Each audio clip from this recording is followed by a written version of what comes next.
বন্ধুরা, আজ ঈদের আনন্দ ছাপিয়ে বিশ্বজুড়ে এক মহাপ্রলয়ের ঘণ্টা বাজছে।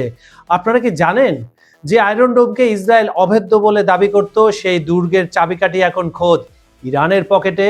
২৬ বছরের এক তরুণ রাজ কোহেন ইসরায়েলের নিরাপত্তার দম্ভকে কি ধুলোয় মিশিয়ে দিলেন?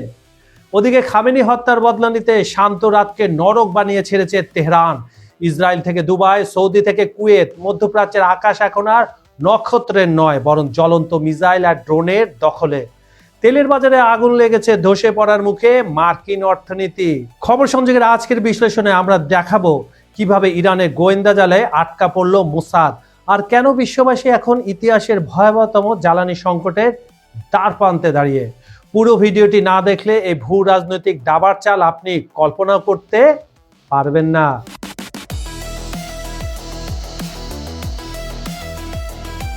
মধ্যপ্রাচ্যের যুদ্ধের ময়দানে যখন বারুদ আর মিসাইলের গর্জন ছাপিয়ে গোয়েন্দা তৎপরতার লড়াই তুঙ্গে, তখন ইসরায়েলের বুক চিরে বেরিয়ে এলো এক চাঞ্চল্যকর সত্যি কথা। খোদ আয়রন ডোমের কারিগরদের একজন ২৬ বছর বয়সী রাজ কোহেন ইসরায়েলের অভেদ্য প্রতিরক্ষা ব্যবস্থার চাবিকাঠি তুলে দিয়েছেন চিরশত্রু ইরানের হাতে। বন্ধুরা, ঠিকই শুনেছেন, ইরানের হাতে।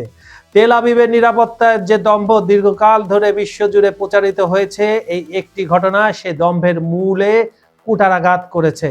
কিন্তু কেন ইরানের এই তৎপরতা শুধু অপরাধ নয়, বরং তাদের টিকে থাকার লড়াইয়ের একটি মোক্ষম হাতিয়ার। চলুন তলিয়ে দেখা যাক। আকাশ যুদ্ধের ময়দানে বুদ্ধিভিত্তিক শ্রেষ্ঠত্ব। ইরান দীর্ঘকাল ধরে ইসরায়েলের সামরিক শ্রেষ্ঠত্বের বিরুদ্ধে অ্যাসিমেট্রিক ওয়ারফেয়ার চালিয়ে আসছিল। আয়রন ডোমের মতো প্রযুক্তিগতভাবে উন্নত ব্যবস্থার গোপন তথ্য হাতিয়ে নেওয়া ইরানের জন্য কেবল গোয়েন্দা সাফল্য নয়, এটি একটি মনস্তান্ত্রিক বিজয়। ইরানের দাবি, একটি রাষ্ট্র যখন প্রতিনিয়ত অস্তিত্বের সংকটে থাকে এবং পশ্চিমা শক্তির মদদে কোনো দেশ তাদের ঘিরে ফেলে, তখন শত্রুর অস্ত্রের নারী নক্ষত্র জেনে নেওয়া তাদের আত্মরক্ষারই একটা অংশ। রাজ কোহেনের মাধ্যমে ইরান প্রমাণ করেছে ইসরায়েলের কঠোর নিরাপত্তা বেষ্টনী বা শিনবেতের চোখ ফাঁকি দিয়ে তাদের অন্দরমহলে হানা দেওয়া 100% সম্ভব। ইসরায়েলিরা দাবি করে আসছিল আয়রন ডোম প্রায় 100% কার্যকর, কিন্তু ইরান বারবার এই দাবিকে চ্যালেঞ্জ জানিয়েছে। কোহেনের সরবরাহ করা সংবেদনশীল তথ্য ইরানকে এই ব্যবস্থার দুর্বলতাগুলো চিনতে সাহায্য করছে। ইরান এই গোয়েন্দা তথ্য ছাড়াও রাশিয়া, চীনের সাহায্যে অলরেডি জেনে ফেলেছে আয়রন ডোমের রাডার কিভাবে সিগন্যাল প্রসেস করে, আর গতিবেগের মিসাইল শনাক্ত শুরু হয়েছে। ইসরায়েলের ভয়, লেবানন ও ফিলিস্তিনের ইরানি প্রক্সি যোদ্ধারা যদি তথ্য হাতে পায়, ভবিষ্যতে রকেট হামলা আরও নির্ভুল হবে। এটা মূলত একটি ডিফেন্সিভ ইন্টেলিজেন্স, যা যুদ্ধের ময়দানে সাধারণ মানুষের উপর বোমা বর্ষণ ঠেকাতে তেহরানকে আগাম সুবিধা দেবে।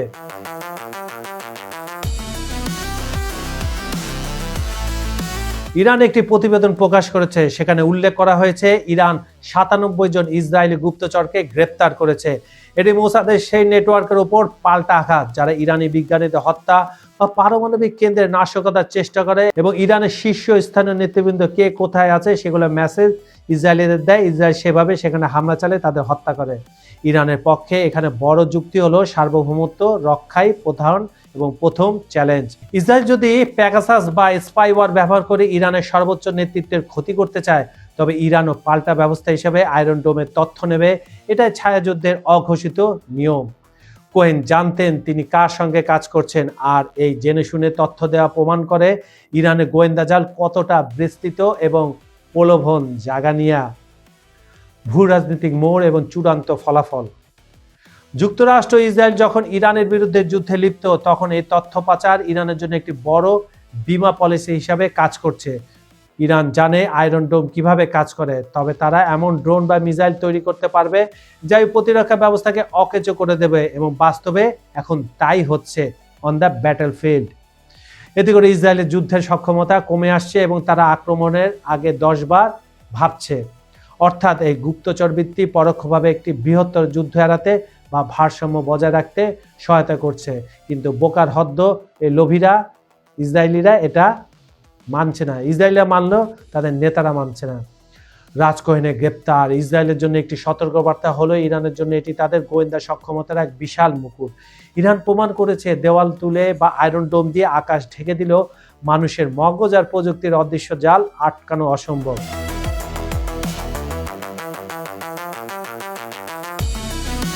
শান্ত নিঝুম রাত হঠাৎ করে কেঁপে উঠল শত শত ক্ষেপণাস্ত্রের গর্জনে।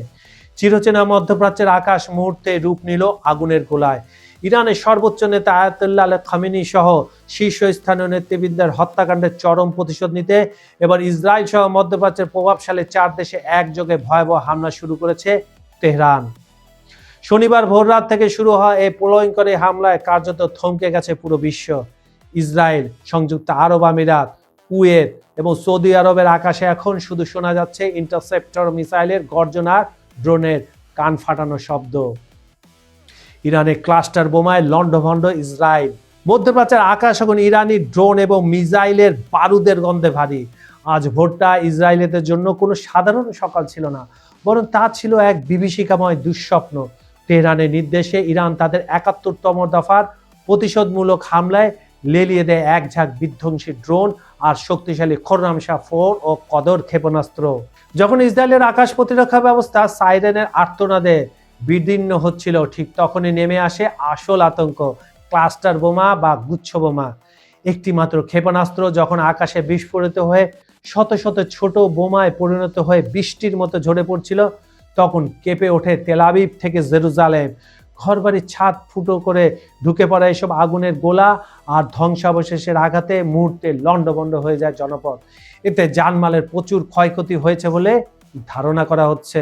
সবচেয়ে রুদ্ধশ্বাস মুহূর্তটি তৈরি হয় যখন একটি ভূপাতিত ক্ষেপণাস্ত্রের জ্বলন্ত অংশ আছড়ে পড়ে জেরুজালেমের ওল্ড সিটির উপর। আল আকসা মসজিদ আর পবিত্র ওয়েস্টার্ন ওয়াল থেকে মাত্র কয়েকশো মিটার দূরে ইহুদি কোয়ার্টারে পার্কিং লটে যখন আগুনের লেলিহান শিখা ছড়িয়ে পড়ে, তখন পুরো বিশ্ব থমকে দাঁড়িয়েছিল এক মহা বিপর্যয়ের আশঙ্কায়। একের পর এক 11 দফায় চালানো এই ব্যালিস্টিক ক্ষেপণাস্ত্রের আঘাতে ইসরায়েলের গর্বিত নিরাপত্তা বলয় আর চরম চ্যালেঞ্জের মুখে। আসলে তাদের আকাশ প্রতিরক্ষা ব্যবস্থা বলতে আর কিছুই নাই। ধ্বংসস্তূপের নিচে চাপা পড়া ঘরবাড়ি আর আহততে আর্তনাদ জানান দিচ্ছে ইরান আর ইসরায়েলের এই ছায়াযুদ্ধ এখন এক রক্তক্ষয়ী পরিণতির দিকে মোড় নিয়েছে।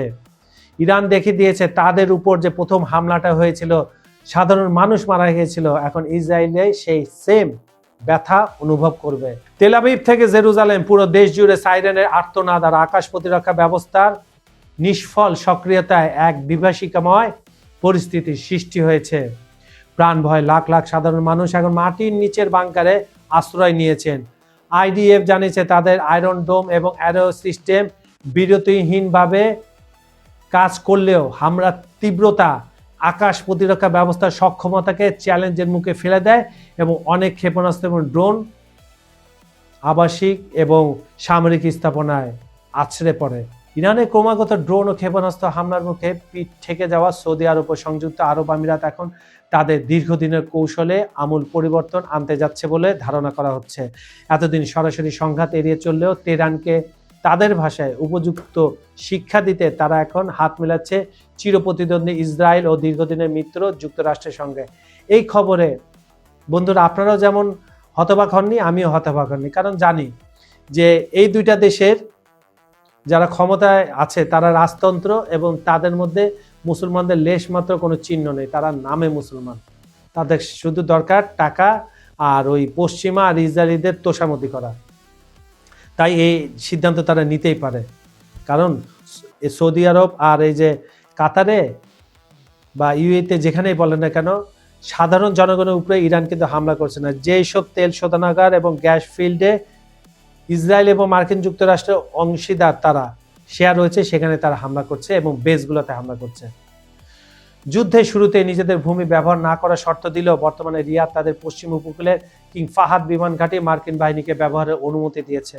ইরানের শাহেদ ড্রোনের নাগালের বাইরে থাকা তাইফের এই ঘাঁটিটি এখন লজিস্টিক সহায়তার প্রাণকেন্দ্রে পরিণত হয়েছে। জেদ্দা বন্দর ব্যবহৃত হচ্ছে মার্কিন বাহিনীর প্রধান রসদ সরবরাহ কেন্দ্র হিসাবে। সৌদি প্রতিরক্ষা মন্ত্রী খালিদ বিন সালমানের সাথে মার্কিন কর্মকর্তাদের বৈঠকের পরই এই কঠোর অবস্থান স্পষ্ট হয়েছে। দীর্ঘমেয়াদী যুদ্ধের প্রস্তুতি ও আমিরাতের অনড় অবস্থান। সংযুক্ত আরব আমিরাত স্পষ্ট করে জানিয়েছে তারা কোনো স্বল্পমেয়াদী যুদ্ধবিরতির পক্ষে নয়। আমিরাতি পররাষ্ট্রমন্ত্রী শেখ আবদুল্লাহ বিন জায়েদ মার্কিন পররাষ্ট্রমন্ত্রী মার্কো রুবিওকে জানিয়েছিলেন তার দেশ অন্তত 9 মাসব্যাপী যুদ্ধের প্রস্তুতি নিয়ে রেখেছে। 9 বছর করে রাখো, 19 বছর করে রাখো, তাতে ইরানের কিছু যায় আসে না। এবং ইরানের যে প্রক্সি বন্ধুরা তোমাদের 12টা বাজাচ্ছে, তখন আরও 13টা বাজাবে।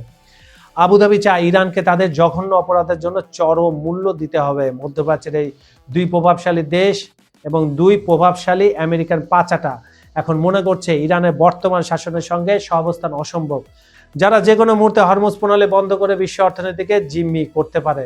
তবে আরব দেশগুলো সবাই এই অবস্থানে একমত নন। কাতার ও ওমান এখন উত্তেজনার প্রশমনের পক্ষে। কাতার তাদের রাস লাফান রিফাইনারিতে ভয়াবহ ক্ষয়ক্ষতির শিকার হয়েও সরাসরি যুদ্ধে জড়াতে নারাজ।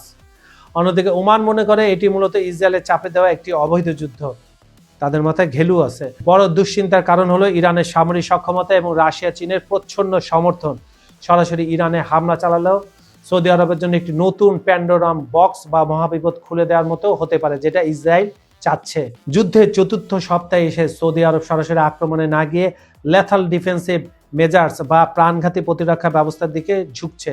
তবে পরিস্থিতি যদি এমন হয় যে দাহরান ঘাঁটি থেকে মার্কিন বিমান সরাসরি ইরানে হামলা চালায়, তবে তা পুরো অঞ্চলে মানচিত্র ও যুদ্ধের সমীকরণ চিরতরে বদলে দেবে।